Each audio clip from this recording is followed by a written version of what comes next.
Both are grand weddings, but the contest lies between Ling'er and Yun Shi. Who is the one that made the emperor of the desolate heaven willingly kneel to the heavens and earth afterward? Arriving in haste, the emperor of the desolate heaven, born for cultivation, has battled countless times in his life, leaving behind endless legends and brilliance. Regarding his personal strength and achievements, there is no dispute among future generations, including the audience in front of the screen. Only the matter of Shahao's children and private affairs holds significance. Shahao has had 3 wives in his life, Ling'er, Yun Shi, and Qingyi. The question of who should hold the subsequent position of wife has always been contentious. Except for the earliest time, when his marriage to Qingyi was to set a trap to lure Yuchon, this wedding appeared more like a carefully planned bait to extract secrets from the Moonchon. Therefore, despite Yuchon being Shahao's first wife, this wedding was not recognized by most people. It was only the marriage between Shahao and Ling'er and Yun Shi that truly seemed like a genuine union. Thus, Yun Shi and Ling'er are the most controversial candidates for the position of empress. Some say that Ling'er, Shahao's childhood sweetheart, is his true love. Others argue that Yun Shi, who cared for Shahao despite the successive spells of the immortal curse within her, loves Shahao deeply. As for the best candidate for the position of empress, it can be discerned from the attitude of the desolate heaven emperor Shahao at the time of his marriage. Shahao and Yun Shi met at the 100 Sections Mountain, bonded by the Ling'er earrings. Later, Shahao escorted Yun Shi for 10,000 miles, only to be repaid with betrayal from the celestial clan. However, when Yun Shi learned that Shahao had been incapacitated by the immortal curse, she chose Shahao in front of her family and Shahao. She followed Shahao successively, taking care of him in the years of his cultivation, and acting as a filial daughter-in-law in place of Shahao. However, no one knew that his greatest obsession was Ling'er, who was taken away by Anlon. Later, under repeated urging from the previous year, Shahao hoped to marry Yun Shi. After all, Qinling did not want Shahao to be trapped in the past, and Shahao has always been unable to break through his cultivation due to various obsessions in his heart, and he has many concerns about marrying and having children. Finally, Shahao figured it out. Under the witness of friends and family in She village, he married Yun Shi in a grand ceremony. On the wedding night, Shahao severed his worldly desires and broke through to the supreme realm. Although it seems unfair to Yun Shi to say this, Shahao and Yun Shi's marriage was indeed brought about by Qinling's persuasion. Under various circumstances, there was only a lack of fervent affection from the heart. In comparison to Shahao and Yun Shi's marriage, witnessed by all the relatives and friends in She village, Shahao and Ling'er's marriage had only the fire emperor and the heaven and earth's witnesses. But even if it was so simple, so what? Ling'er was the first person Shahao was genuinely moved by and felt a different kind of affection for. She was also the first person to bring him to meet his grandfather, the great demon god. This was much more meaningful than Shahao bringing someone back to She village or wanting to see She Xiling and his wife. Ling'er was also actively sought after by Shahao. The two met in childhood and supported each other all the way. When Shahao encountered unfair treatment, regardless of the other party's identity, status, and cultivation level, Ling'er was always the first to stand up for him. When she heard that Shahao was injured, Ling'er was also the first to rush to his side.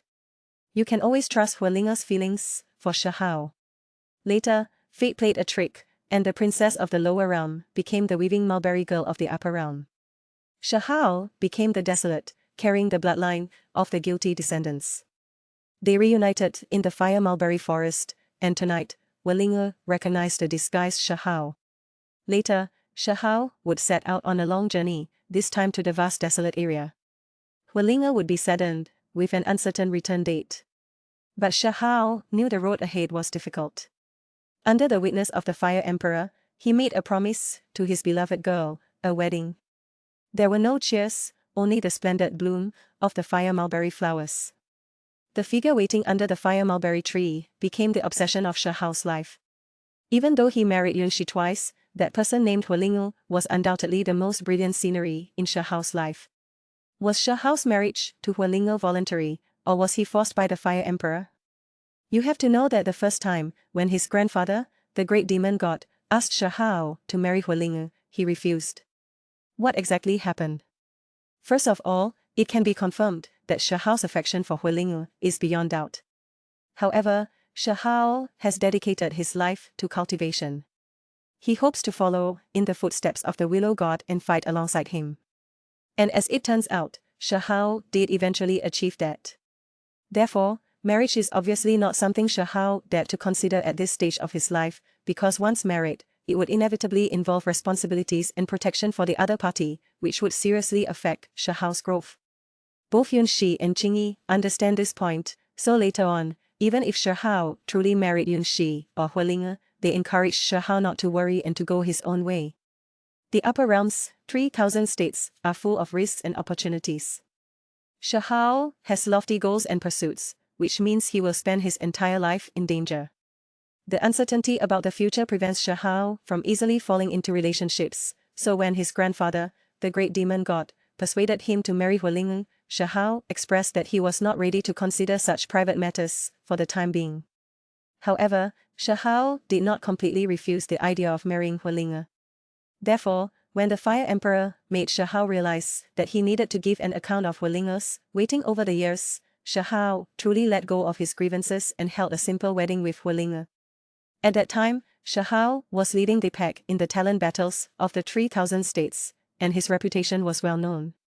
If he had refused the Fire Emperor's proposal at that time, it would have made Ling'er feel ashamed of her unrequited love for him. Therefore, although Shahao's marriage to Ling'er was to some extent prompted by the Fire Emperor, it was more about Shahao's feelings being the purest. Recently, the official announcement of the first theatrical version of Perfect World was made. Although there is still some time before the theatrical release, the corresponding promotion has already begun. Compared to the animated plot, the official seems more inclined to promote the theatrical version. Here, one cannot help but admire that the officials of Perfect World understand the audience very well. From the current discussion and feedback, it is clear that the audience's discussion of the materials far exceeds that of the animation itself. For example, in the case of the 160 episode content, the production quality has steadily declined, and the modeling of Cerberus is comparable to that of a children's cartoon. After the release of the new modeling of Ling'er, the audience's criticisms instantly turned into praise for the modeling. However, in terms of heat marketing, it can be said that it was well controlled by the officials of Perfect World. However, it is also understandable for the audience. After all, there are too many highlights in the new modeling of Ling'er. The modeling itself is stunning enough, different from most of the female characters in Perfect World. The main feature of Ling'er's costume this time is its gorgeous and noble style, giving her the feeling of being the mistress of the house. In addition to this, the overall design uses a large number of phoenix and flame elements, showing that the production team tailored the costume for Ling'er. Even in a world full of beauties, like Perfect World, this modeling is still very eye-catching. On the other hand, the positioning of this modeling is worthy of attention, whether from the name of the modeling, the matching with Shahao's celebration modeling, or the needs of the plot of the theatrical version. This modeling is very likely to be the modeling of Ling'er's wedding. You have to know that in Perfect World, where there is fierce competition among the three female protagonists, the wedding is definitely the most impactful plot. Just like the wedding between Shahao and Qingyi back then, although it was just a play, it still attracted a lot of attention from netizens. The officials of Perfect World also promoted it in various ways, releasing various previews 1 month before the wedding. Because they are both weddings, the audience inevitably compares Ling'er and Qingyi, and the comparison results are simply devastating. As mentioned earlier, the blessing modeling of Ling'er can be seen everywhere, showing the ingenuity and creativity of the officials. Whether it is the costume or the accessories, they are full of highlights. Although it is only a concept art, it is already imaginable that this will be a grand wedding. On the other hand, Qingyi's wedding costume, although also a wedding dress, looks more like a red dress, with very simple styling, almost no design concept. Whether it is the texture of the clothing or the design of the elements, it is far inferior to Ling'er's set. As one of the female protagonists, Qingyi's treatment with this quality of wedding dress is somewhat mediocre. Of course, at that wedding, it wasn't just Qingyi who was mediocre. Shahao's wedding attire was also very casual, far from the delicacy of the celebration modeling announced a while ago, which fits his character. Although the wedding plot between Ling'er and Shahao has not yet been aired, the difference can be felt in the wedding dresses alone, making people feel sorry for Qingyi, who is also a female protagonist, and making the audience curious whether the officials want to determine the female lead at this opportunity. According to the consistent attitude of Perfect World officials and the popularity of the 3 female protagonists, Perfect World will not quickly determine the only female protagonist. But it cannot be denied that there is indeed a big gap between Qingyi and Ling'er's weddings. However, from the analysis of the plot of the original novel and the importance of this segment, it is not difficult to understand. Unlike the fake marriage between Qingyi and Shahao, the wedding between Ling'er and Shahao is based on true feelings. Naturally, the officials handle it differently.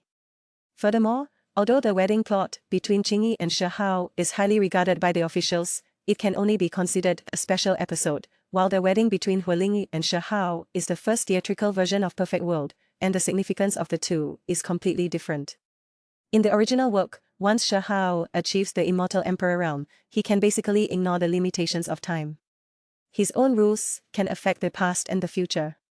When he fought the undying king and Lan, he used the power of the immortal emperor realm to send all his blood to every moment in time, turning it into his own cultivation.